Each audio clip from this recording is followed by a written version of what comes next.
I definitely felt stuck when I was doing client work, working with demanding, unsure clients. I have dropped all my clients and I'm fully focusing on making my own content. I've won back my creative freedom. I can do what I want when I want. And I've pretty much built this passive income machine. What about from a financial perspective? I'm earning way more money now as a content creator compared to when I was doing client work. Sounds like living the dream. Mm-hmm. I want to break this down. I want to break down like how you've actually got to this point. What are some of the key fundamental shifts that allowed you to make that breakthrough?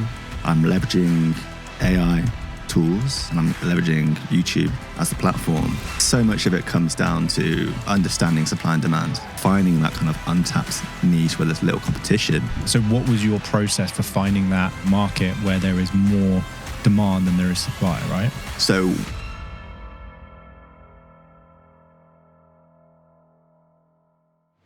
what would it be like to build a six-figure business without any clients?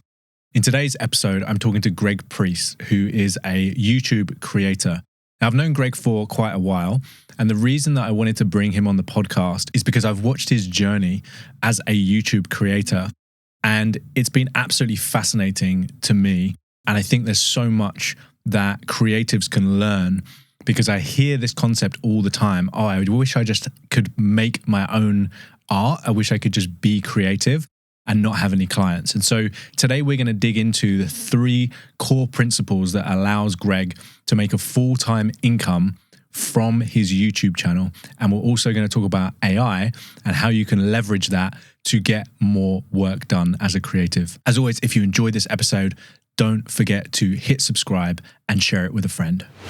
I've seen your journey over the past 5 or 6 years, and you've tried lots of different things. That's an understatement. And when I first met you, you were one of the few people that I knew that was basically earning a full-time income from YouTube. And that was pretty much from YouTube AdSense and things like that, right? Yep. And then you got a bit frustrated because I think you hit a bit of a plateau where you couldn't really get past a certain revenue number per month.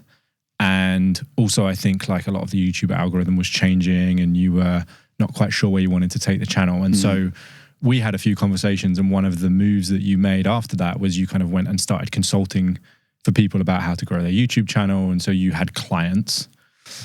And then you got sick of that pretty quickly. Yeah.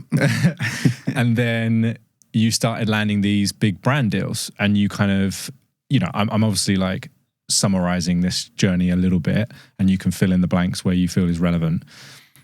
But you basically found a focus for your channel and you started thinking about getting sponsors and brand deals rather than kind of having clients.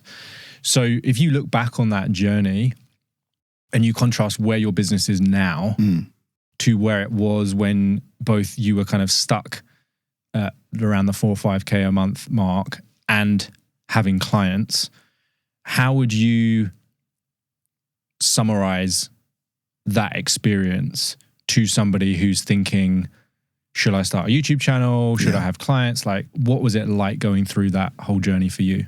When I reflect back now on where I am now as a YouTuber to when I was serving clients, I like to say that I've gone from trading time for money to now trading my creativity for freedom. Yeah. I definitely felt stuck when I was doing client work, working with demanding, unsure clients that didn't know what they wanted themselves. The goalposts kept changing and felt like even though I was trying to be protective of my time and like maximize the ROI on my time, it was just impossible because there was an external influence on everything I did with clients that I just had no control over. Now I have dropped all my clients and I'm fully focusing on making my own content. I've won back my creative freedom. I can do what I want when I want. And I've pretty much built this passive income machine that's just running on autopilot 24/7, earning me money when I sleep. Like the cliche is, you know, passive income, earning money when you're asleep. It really is that for me now as a content creator, first compared to when I was servicing clients.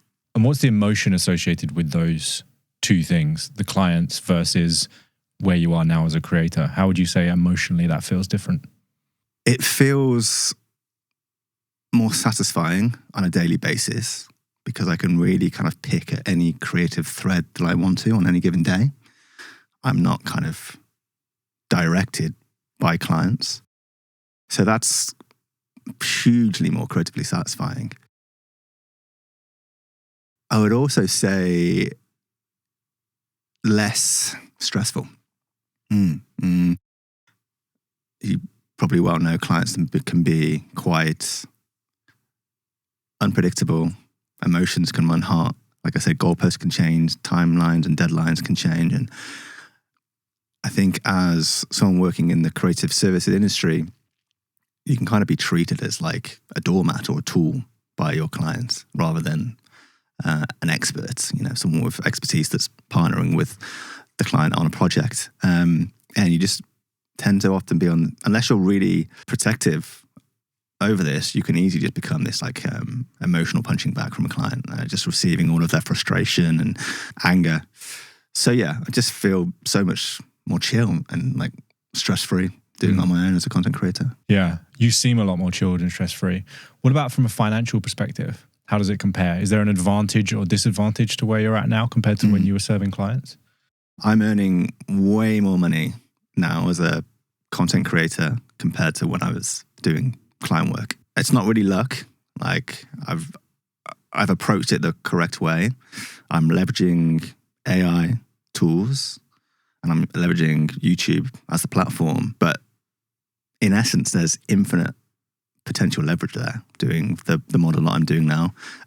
So my income on a monthly basis has skyrocketed compared to when I was doing creative services. Okay, so now everyone's ears have peaked up because they're like, more creative freedom, no micromanaging clients, more income. Sounds like living the dream. Mm-hmm.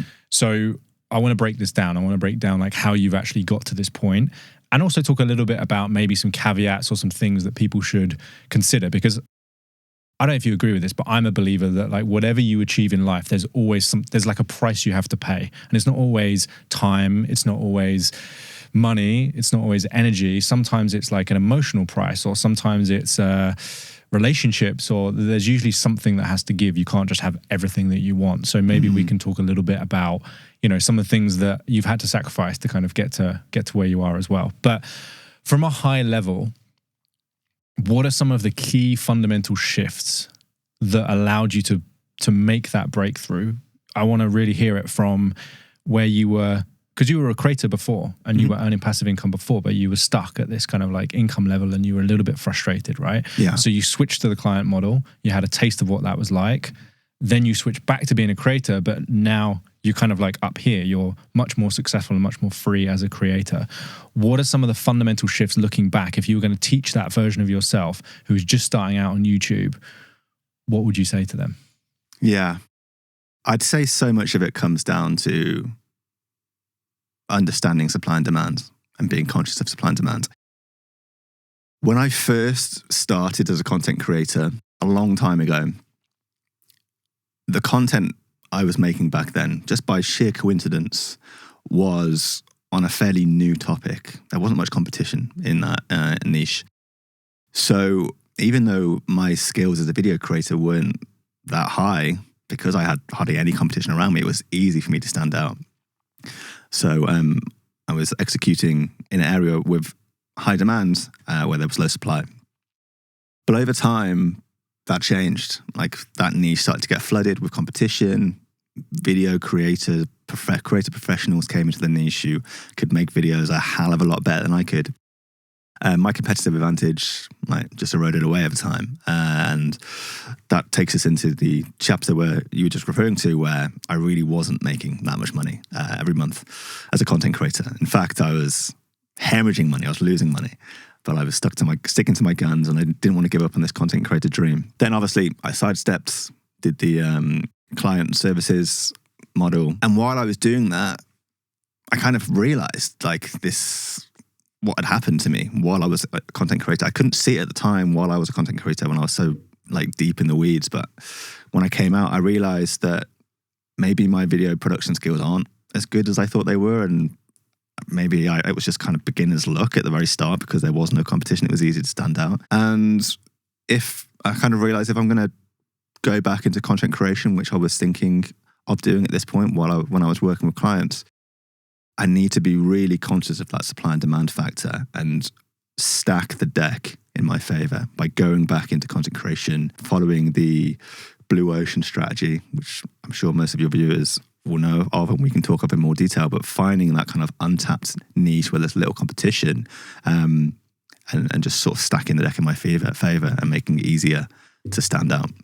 As easy to stand out as possible. Makes a lot of sense. I talk a lot about this idea of differentiating yourself in the market. So what was your process for finding that blue ocean? And for anyone that doesn't know, the concept is finding, like you said, a market where there is more demand than there is supply, right? How did you figure that out? It was pretty obvious to me.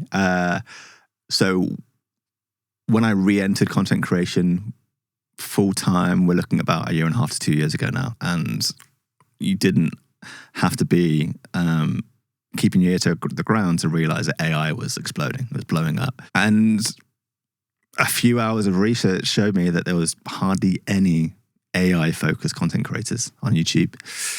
The ones that were making very top-level AI videos, on the really well-known top-level products like ChatGPT.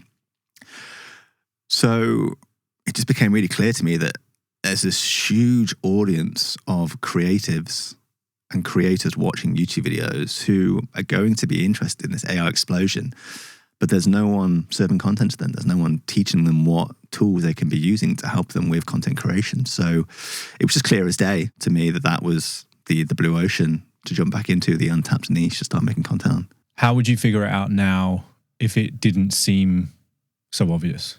So you have to start somewhere, right? So I don't think there's anything out there that will just suggest niches to you. I think you have to have a general idea of what direction you want to go, whether it's making educational content around finance or sports, or around technology. You kind of have to have a initial feeling of what you're going to be exploring. And then there's kind of a ton of things you can do, but I'd say just start looking on YouTube in that niche and start thinking of micro niches within that wider niche and just typing into YouTube search and trying to see if there's any content within that micro niche already, any other channels.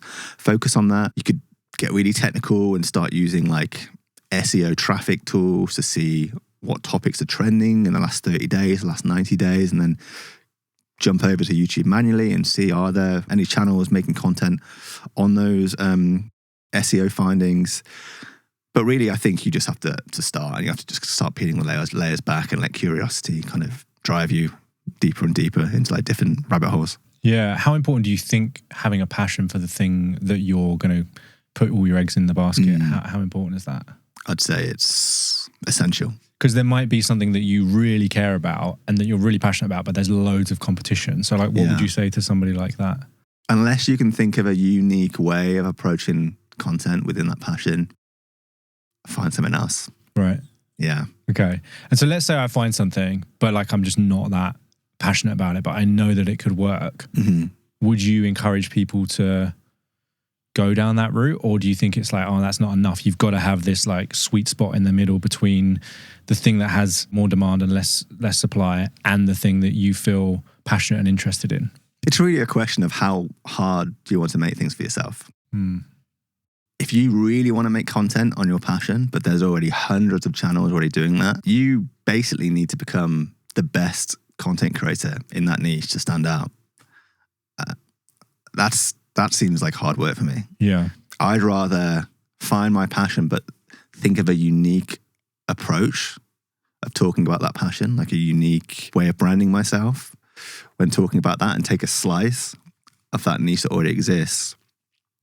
Or I'd maybe park my passion a little bit, but find where the opportunity is, where there's easy wins and potentially a lot of financial upside, and just kind of swallow your passion and go for what's going to work. What do you think about this idea that you can have the same information, but it's relayed by two different people, and the thing that makes it different is the story and the personality, and you're kind of buying into that person? Are you like on board with that idea?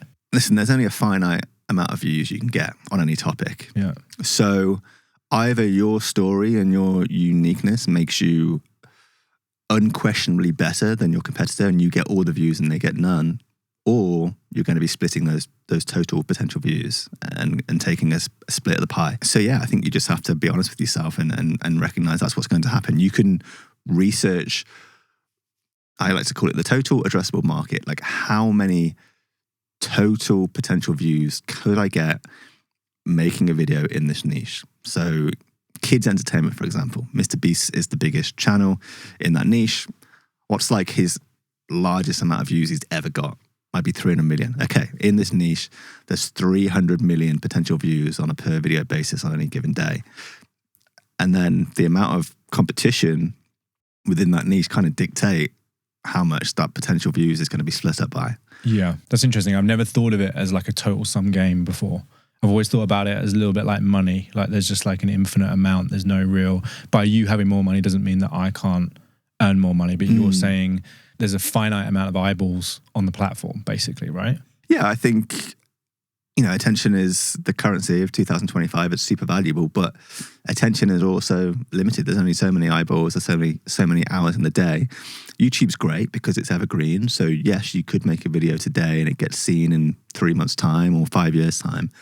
But at the same time, there is only a limited amount of people interested in a specific topic. And I would say if you're not starting YouTube aware of that maximum amount of views in your niche, then you're approaching YouTube the wrong way. Okay. Do you feel like these principles that you're talking about now apply to content creators in general, whether they're using YouTube or another platform? I don't claim to be an expert on any other social media platform apart from YouTube, so I can't say this with as much confidence as I can on YouTube. But I assume there's a finite amount of attention and interest within a niche on any platform out there, not just YouTube. Okay, so principle number one, when you look back over your whole journey, and for anybody that's listening to this that thinks, I'm sick of clients, I just want to have my own creative freedom and I want to build something that is in my control. Principle number one is you've got to find the blue ocean. You've got to find somewhere that there is more demand than there is supply, or at least you see that there's like enough demand for you to create something that you believe is different to what's already out there. Is that right? Yeah, blue ocean, I think you can find that by entering a new niche where there's no competition, or entering a niche where there's low competition, but finding a unique way that you can have a voice in that niche. So when we're looking like business more broadly, we're thinking about the disruptor, like a Richard Branson who goes in and creates a new airline that isn't like anything that already exists, or we're thinking about the innovator like Tesla, who are the first people to build the electric car, right? Sure. But if you are Tesla, there's no guarantee that's going to work. No. So if you're just jumping in, you've had a completely unique original idea about what you want to make videos on YouTube, you can try, but there's no guarantee there's going to be an audience that want to watch that. So there's a risk there as well. Yeah. I guess there's a risk on the other side, in the sense that, like, I suppose what you're saying is like, when the thing exists already, you know that there's a demand for that. Yeah. And you can go and do market research and figure out all the things that people aren't happy with. And you can have the experience yourself and go, I would do it like this. And so like it's less risky versus I've got this idea for this new AI tool or whatever, and I'm hope people are going to like it.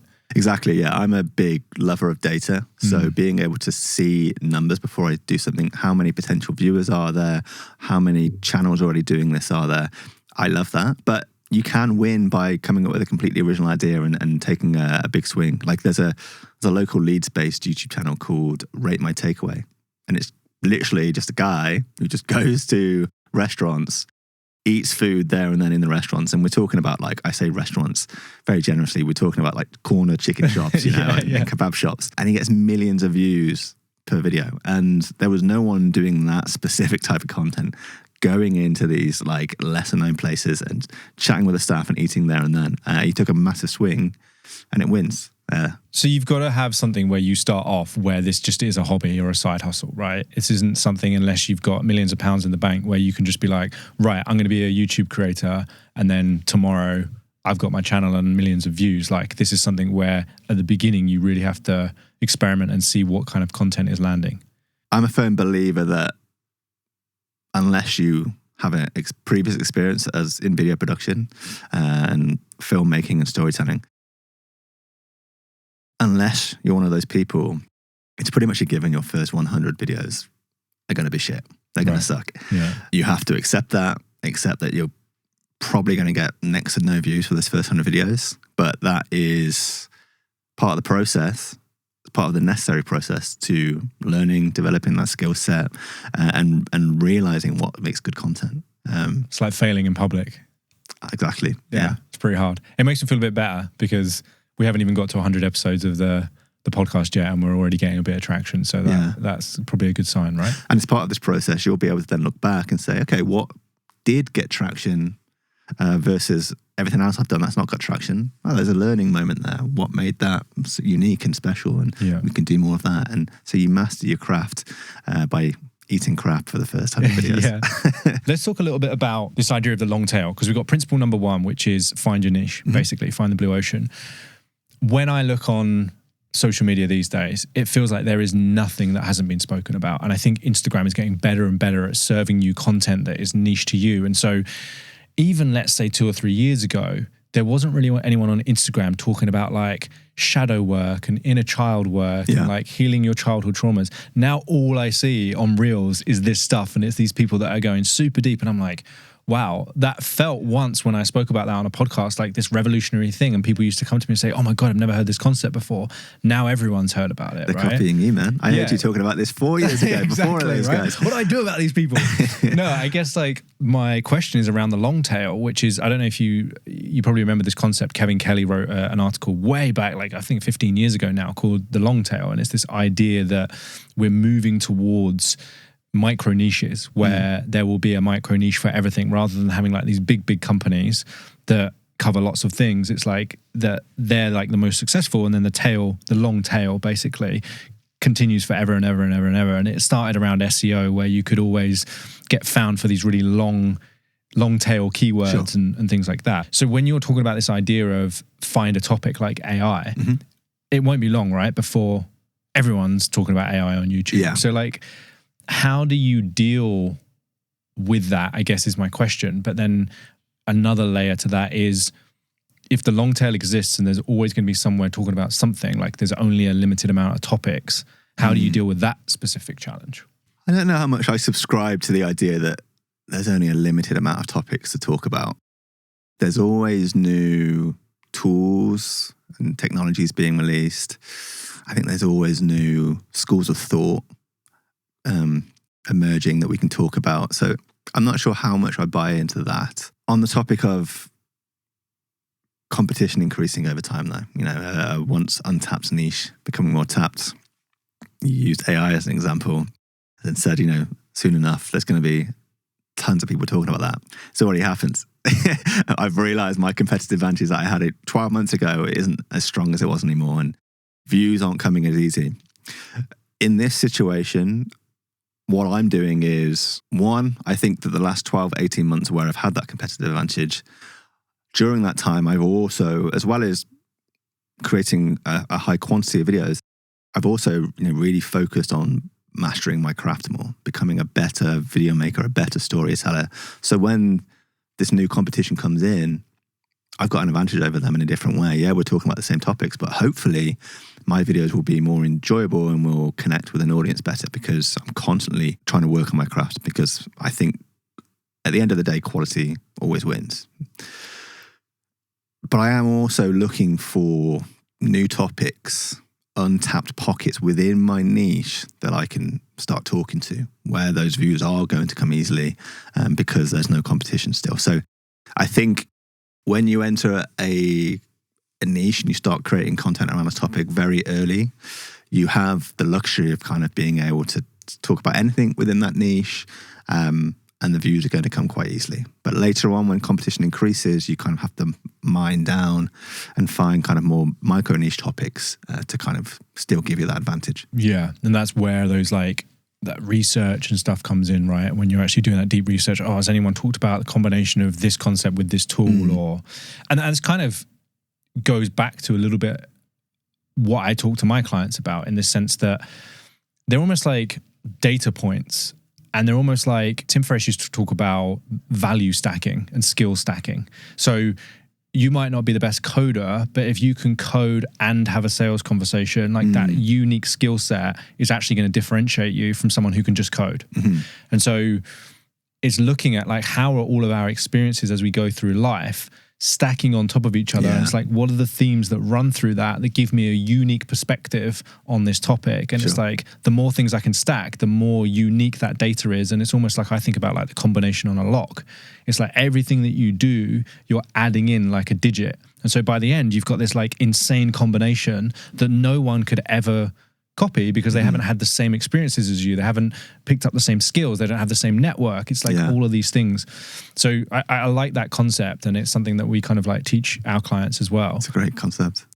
So principle number one is find the blue ocean. What's the next principle that you would teach yourself to get to where you are today? Things changed for me as a content creator when I stopped making videos for myself and I started making videos for the viewer. I believe that in content creation, the person that's going to win is the person that understands the audience best. Like, what are your viewers' goals? What are their concerns? What topics and trends and software are they currently interested in? The more you can understand your viewer, the more you can create content that catches their attention, holds their attention, and like really connects with them on like an emotional level. So as well as telling my earlier self to like, think of supply and demand and try and find those untapped niches, I would also say, once you've found that niche, really focus on audience research and just like understanding the viewer. This is nice. It's just massaging my ego a little bit, because it's unintentionally following my like pillars that I teach people. Like the first pillar is differentiate, which is all around like finding your niche. Second pillar is around communicate, which is all around understanding your ideal clients really well. I won't tell you what the third one is because I don't want to lead the conversation. But. Oh yeah, maybe some of these ideas I have now I've got through osmosis. I used to work with you and watch through some of your workshops and edit some of your content. Maybe some of those principles that I absorbed when I was taken away from doing my content creation, I was doing creative services. Maybe some of those stuck and create some inspiration so that when I came back into content creation, they gave me a leg up. Principle number 3 is learn how to massage the ego of the person that's interviewing you. Yeah, nailed it. Yeah, I find that principle really interesting. Let's just dig into it a bit, because I'm in the same thought process as you. Like, that's what I would tell people to do. And I believe that marketing and attention is all about being able to articulate your ideal clients' symptoms and pain points better than anyone else, because it's so easy to create generic content like sign more clients, earn more revenue, and the market just gets noisy with that. Whereas when you find something that's like, oh my God, this person's in my head, like, how do they know that I was thinking that? And, oh, I have been attacking this problem in this way. And you really are able to like get in their world and then point their attention somewhere else. That's when you become the guide. That's when you become the expert, right? So I'm big into that. And that's how I approach business. And that's how I tell my clients to approach business. Then you've got someone like Rick Rubin, right? And Rick Rubin's book, I think it's called The Creative Act or something, right? I know the thing that's got the big circle on the front. You've got Rick Rubin and people like that who advocate that you should just create for yourself. And the real freedom in creativity is being able to create for yourself, do what you want, and then the right people will find that work and the right people will buy it. I just wondered what your thoughts on that are. Yeah, I'm not sure I have as much confidence in that strategy as Rick Rubin. If you want to be creatively fulfilled, you can create for yourself. But if no one watches it, that's a potential risk. Like, there's no guarantee that what fulfills you and what you're interested in creatively is going to also interest other people. Yeah. I like to make educated, like data-driven decisions, and when I'm thinking about creativity, because I'm doing it within a business model. Which is what I think is interesting about what you do and why I wanted to have this conversation, because it feels to me like the hybrid artists. Like that's how I would kind of describe it, is like you still have this creative freedom, but you are doing it, like you said, within a business model rather than the traditional, say, musician who's just like, I've written this song about this girl that I broke up with, and like it could be a #1 hit or it could just never be heard by anyone. Like the risk of that is just huge. And when I first started coaching people, I was coaching artists, and I really struggled with this concept of they just wanted to make great art and make great work. And I think it's even Neil Gaiman does like a commencement speech that was all about that. Make great art, make great art. And it's like, if you make great art and you make great work, eventually people will find it and you'll get credit for it. But there's a lot of evidence to suggest that that's not true, which is like all of these artists that died penniless and only became famous hundreds of years later. It's like, well, it might happen, but will you be actually alive to see this? So the reason I love your approach and what you've built is because you've kind of brought this hybrid model in where you've brought these business principles and you've met them with creativity. And it's like having clients isn't the only way to make a living. You can still make a living as a creator, but you have to understand some fundamental business principles. For sure, yeah. I think the creative entrepreneur has an advantage on YouTube over just simply creators. Creative entrepreneurs can be more strategic in the content they're making, and also they are able to find more income sources around content creation than I've seen creators seem to be able to do. Yeah, because it's like even if people love the work and start viewing it, they don't necessarily know how to monetize it. Yeah. Okay, let's talk about pillar 3. So we've got find your niche, find your blue ocean, really get into Can't wait for pillar 3. Yeah, pillar 3. Pillar 2 is know your ideal client so you can create content for them, and that's how you get attention. What's the next? There might be 3 or 4 or 5. Oh wait, this is my pillar. Yeah, I thought we were getting your pillar 3. I'm not going to give you that because I don't want to influence what you're going to say. So what would be the next principle or piece of advice that you would give to get to where you are versus where you were at the beginning of your journey? I think we have to talk about income and earnings. Yeah. My advice to people just starting out as a content creator, specifically YouTube, is don't rely solely on YouTube ad revenue. Like, separate your earnings from the ad revenue that YouTube pays you. Because, well, think of it this way, right? YouTube ad revenue is directly attached to views on YouTube. The more views you get, the more ad revenue you get paid. The less views you get, the less ad revenue. And I've already told you, like, most people starting YouTube, those first 100 videos they make are going to be absolute trash. Therefore, getting hardly any views, so that ad revenue is basically going to be non-existent. But if you've put all your eggs into the YouTube basket and you're expecting ad revenue to, replace that income that you previously had, and you're getting no views in your video, it's game over, isn't it? Yeah, you're screwed. So you've got to plug in more income streams to your content and to your channel. Whether that is selling your own digital product or service through your videos, whether it's affiliate marketing commission, whether it's brand deals, merchandise, the list is endless. You need to find an income stream that you can attach to your content that's not as closely connected to views as YouTube ad revenue is. Yeah, makes a lot of sense. And so what are some of the models, the business models or the monetization models that have worked for you to allow you to keep your freedom? Because I can imagine that it's easy to get back down the trap of I start creating content for YouTube and then I just get clients for my agency through that, and then it just becomes another lead generation rather than actually something that's going to free me from my business. Yeah.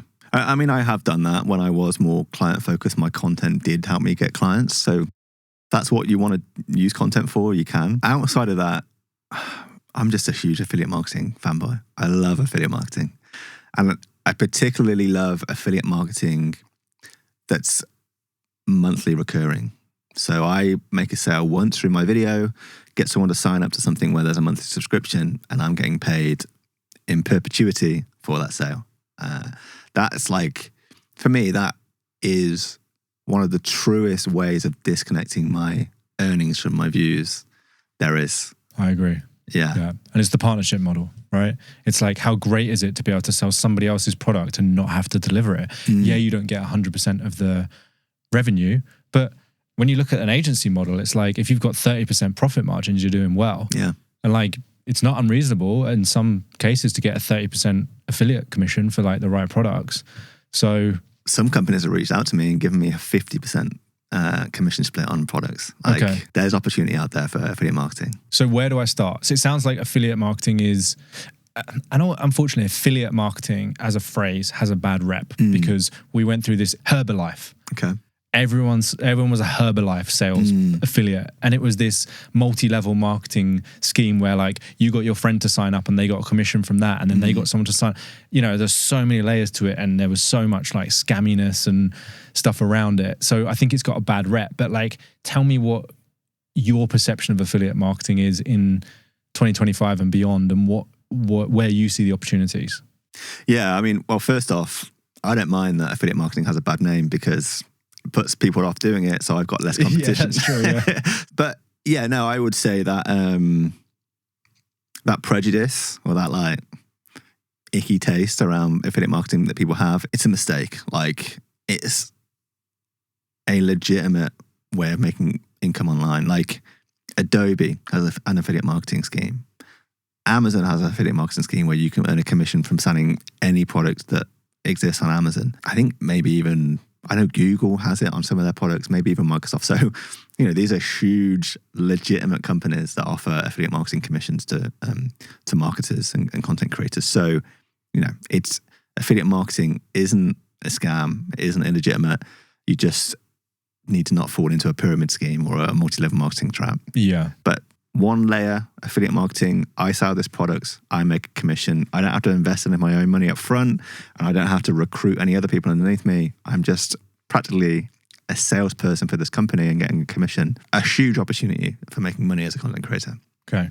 What are some other monetization models that have worked for you? Brand deals, particularly the niche I'm in now. It's one of the benefits of, like, going back to the Blue Ocean strategy, finding an untapped niche is there's probably going to be businesses that make products for people interested in that niche. And if there's no competition making videos on that in that niche, all those brands are going to come to you to try and sponsor you and to get in front of the eyeballs of their potential customers. So, yeah, particularly if you're finding untapped niches, but, you know, this is still available for any content creator. Brand deals are huge.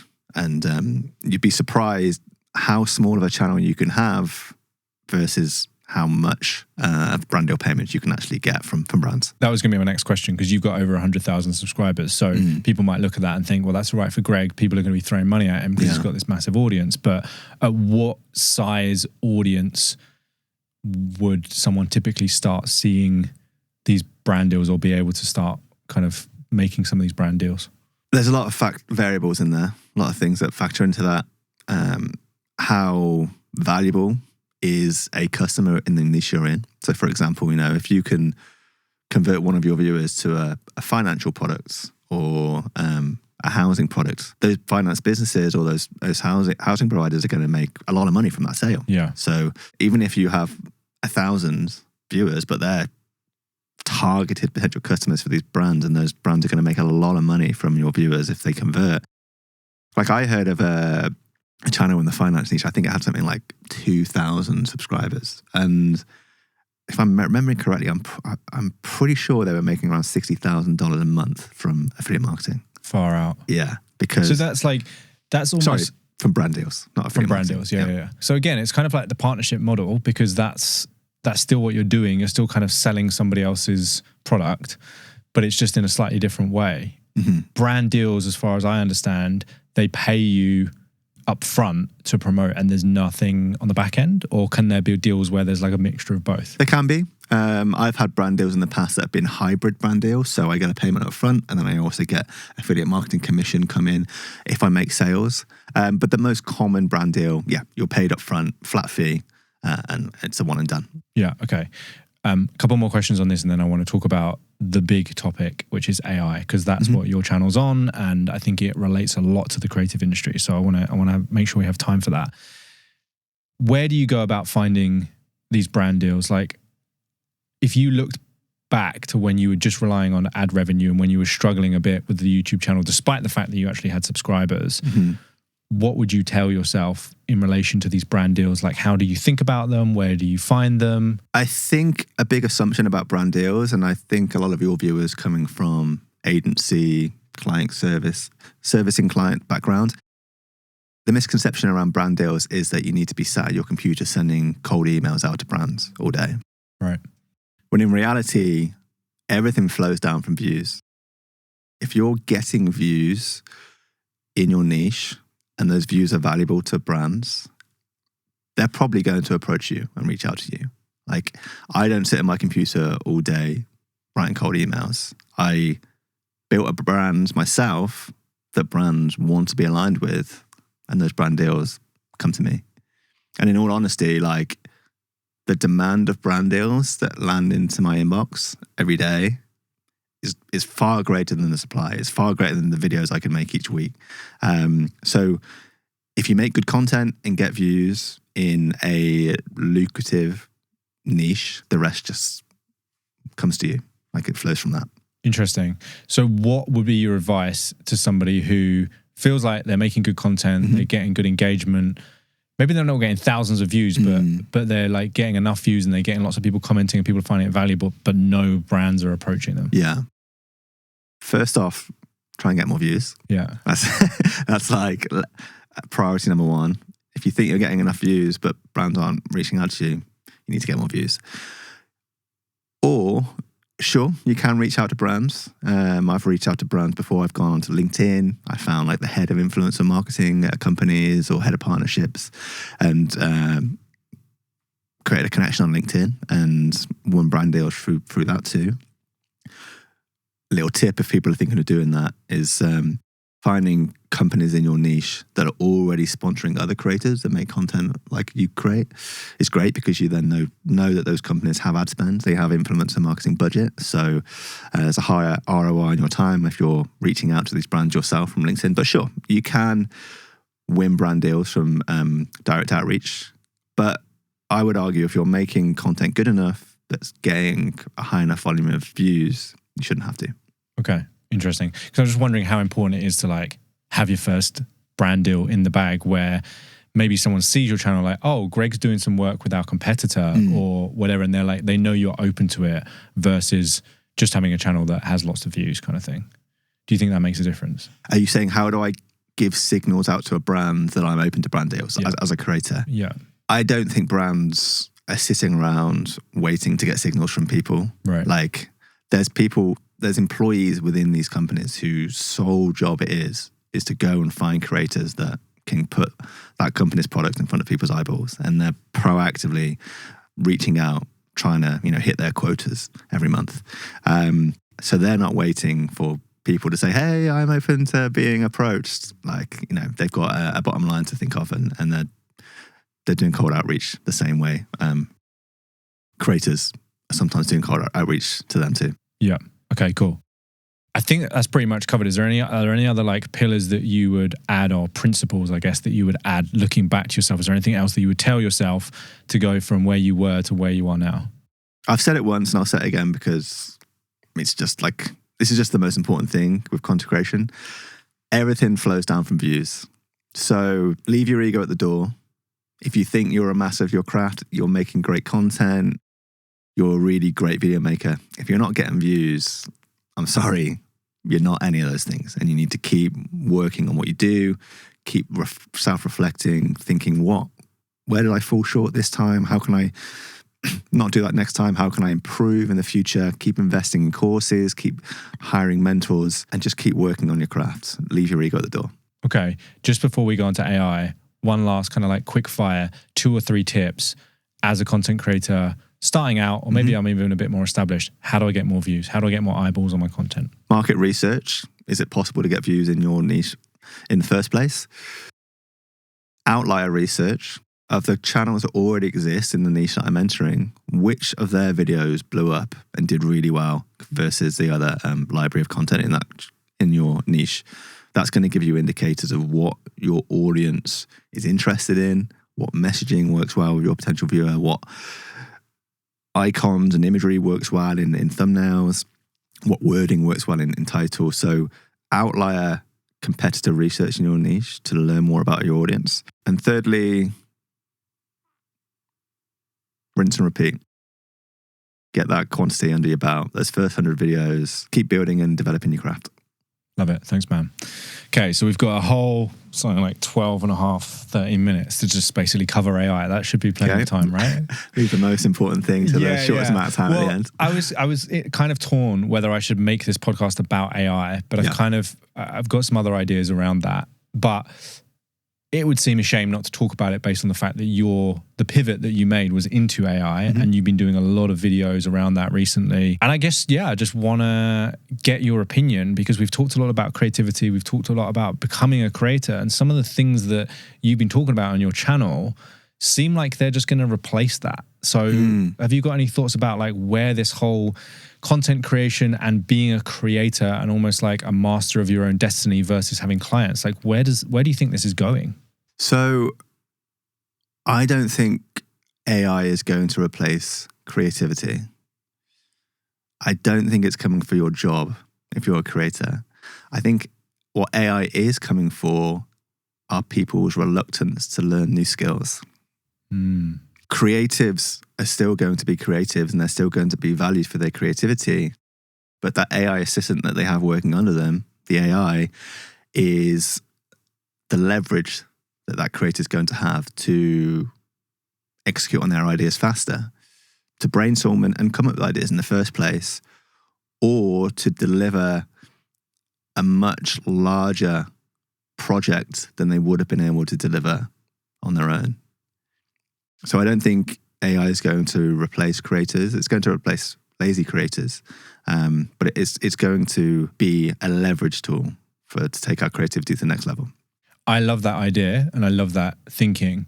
If we just put a specific example, so if we look at like VO3 and some of the stuff that you've been demonstrating with that and some other tools, I know it's not all just about that, but some of the adverts I've seen recently, and if you think about what that would have taken in resources and time and money and energy to create versus somebody typing a prompt into a computer, surely that has like a downstream effect in the sense that now if I'm a director of photography and my skill set that I learned was to really like frame a shot and to really like be able to tell a story with a camera, but I don't necessarily have very good kind of copywriting skills, surely like that's going to have a downstream effect in the sense that one person can now do 20 people's jobs. Yeah. So like what happens to those 20 people? They just have to reskill, are you saying? I think that's the case, yeah. Okay, so if I've trained in like, to be director of photography and I've become the best in my industry at that, then I need to get really good at, I need to take the principles I understand from that so I know what I'm trying to create, and I need to get really good at, instead of using a camera now, I need to get good at using AI. Yeah, I mean, you could liken it to when digital photography came in and replaced film photography. You know, digital photography came in, the standards of what was expected from photography increased as photos became higher quality, higher resolution, could be really polished and perfected in digital editing software like Photoshop. Yeah, the specialism changed. Yeah, and the tools changed, right? So it's like, it's the exact same thing as when the green screen was invented and all of a sudden you could do CGI rather than having to pay to like have a helicopter to do that shot, or drones were invented to do these shots that used to have a massive crane and, you know, all these different things. Like, it's exactly the same. I think the reason people are getting scared of it is because A, it's happening so quickly. So instead of it taking years, it's taking months. And B, people don't understand the technology. Like, it's quite easy to explain to someone, well, instead of now having this big crane or having a helicopter, we've got like this condensed version of a helicopter, which has a camera. And because of technology, the camera is almost as good quality as that big thing. And most people can't tell the difference. Like, my brain can process that. It's like the technology just evolved. Whereas with the AI, it's like the technology hasn't evolved. It's like it's leaped over here to something that people don't really understand. Like, I don't understand how me typing words into a computer screen then generates a whole set of images and like a mini film. Like, I don't understand the mechanism behind that. Whereas I understand the mechanism, like I know how a helicopter flies, so I also understand that a drone is pretty much the same, but it's smaller. How a helicopter flies. It goes like this. So you can engineer a helicopter tomorrow. Did I not tell you about that? It's one of the skills in my skill stack. Gotcha. So yeah, I think like that's why people are so scared of it and afraid of it. Well, what I would say is, yeah, you may not understand how text can then turn into images. Like, you might not understand what's inside that black box. How does that technology work? But you still, say hypothetically you're the director of photography, you still know what a good photograph looks like. Yeah. So you can prompt that technology, you can prompt that AI to create a photograph that you know from having your skill set is going to be a good photograph. Yes. And then when you get that first result back from the AI, using your expert eye, you can decide, is this good or does it need to be tweaked and improved? That's the thing I think has changed. I think there's become more value in taste and curation than there previously was. Like, taste was undervalued because it was very difficult to tell whether you had taste or not unless you could actually create the thing. So you could say, I've got a great taste in music.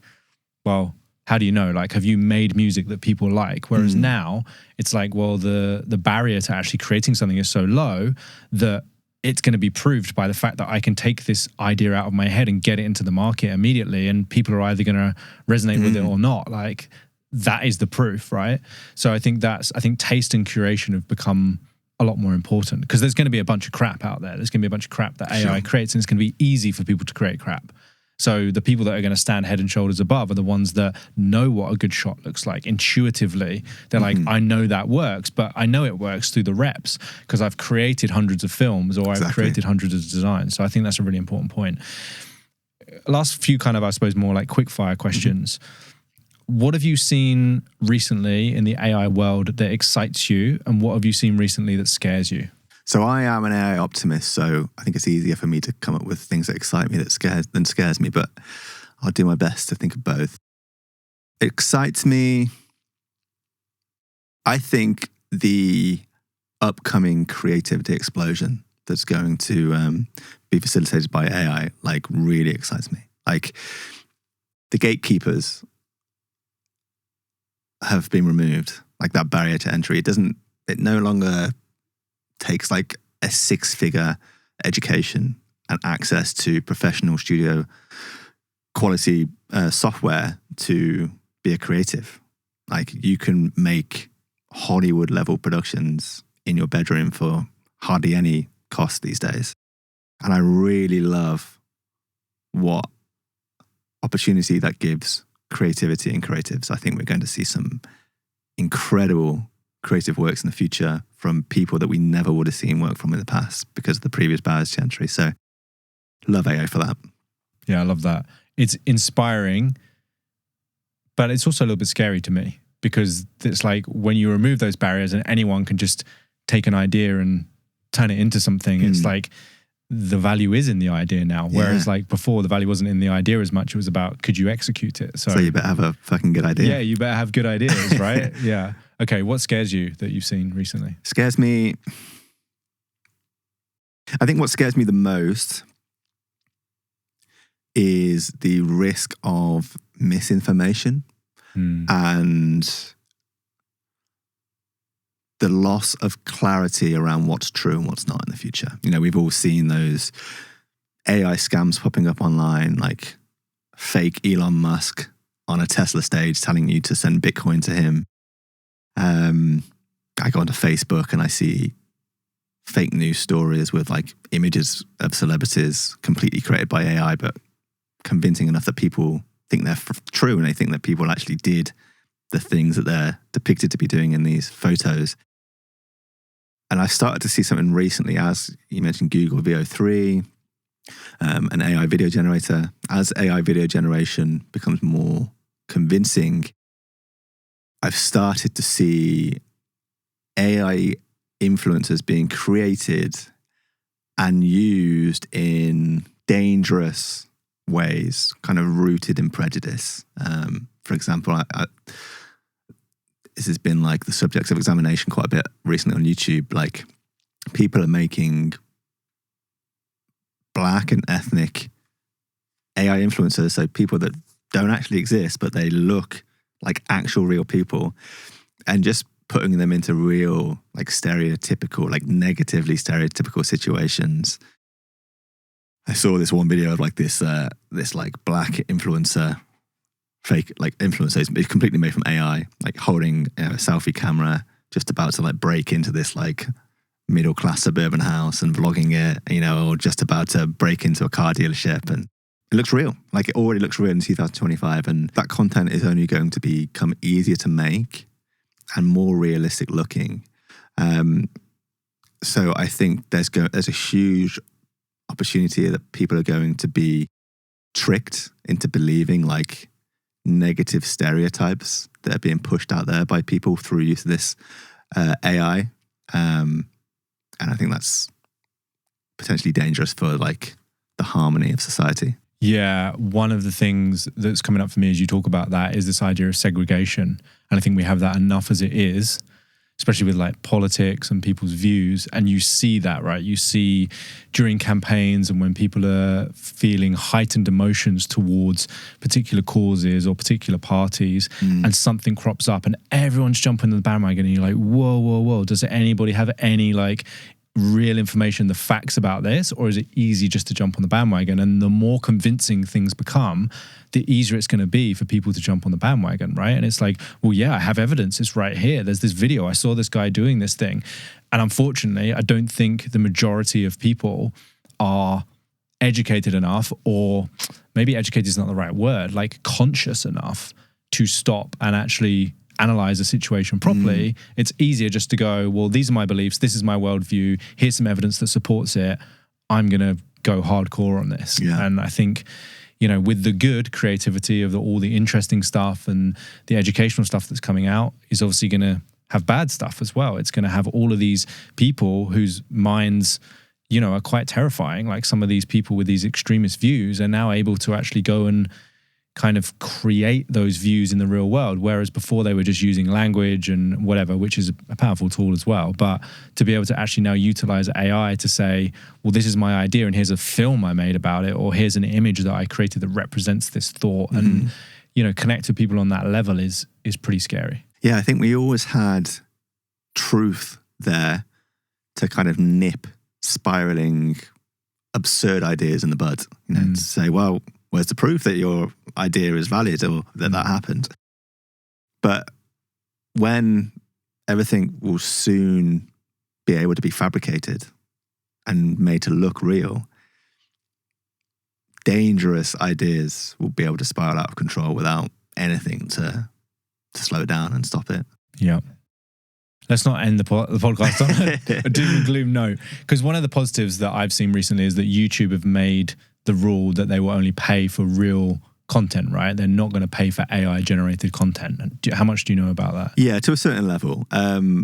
Completely automated AI content that's had no human involvement, they're not going to automate. But you can use AI as a creative tool to enhance or speed up your content creation. Right. Yeah, so pure AI content is a no, but as long as if you're using it in the creative process, then it's okay. Yeah. Okay, cool. Is there anything that we haven't spoken about today that's happening in your world that you think it's important for people to be aware of? The thing that most comes to mind is the thing that's provided me with the most value. And it's really just the opportunity for leveraging AI to do far more alone than you could in the past. Like the amount of work I'm doing per week and the amount of output I'm doing per week now, if I was doing this 3 years ago, it would have required like 4 or 5 people working around me, supporting me. And now through using AI, I can do it all on my own. So I really want people to just go out there and explore like how they can be using tools to automate tasks, to do tasks faster, and just like increase their output. Because I think there's so much missed opportunity at the moment from people just kind of burying their head in the sand and not educating themselves on where AI is right now. But yeah, it's super valuable if you just start giving this attention. Yeah, absolutely. I agree. Where can people connect with you? Where can people find out more about you? Mm-hmm. So I don't sell anything. I'm no longer in client services. So yeah, I'm not here to sell anything, but my YouTube videos are aimed at helping people learn how to use AI tools to create videos faster and easier. So just head over to my YouTube channel, Greg Preece. Every video I make falls under that focus of just helping you understand how to use AI to make videos faster. So check them out. Nice, man. Thank you so much for today's conversation. It's been a genuine privilege, like as a friend of yours, watching your journey. And one thing I really admire about you is your persistence and your curiosity and your ability to adapt when things aren't working. I think a lot of people would have given up like on that journey, and you lived well below your means and you did all of the things that you needed to do, and you had this vision of like what you wanted the business to be, what you wanted your life to be, and you committed to it, and here you are, man. So big respect for that. That's very nice to hear. Yeah, I appreciate it. Yeah, it's been a pleasure having you on. Pleasure to be here.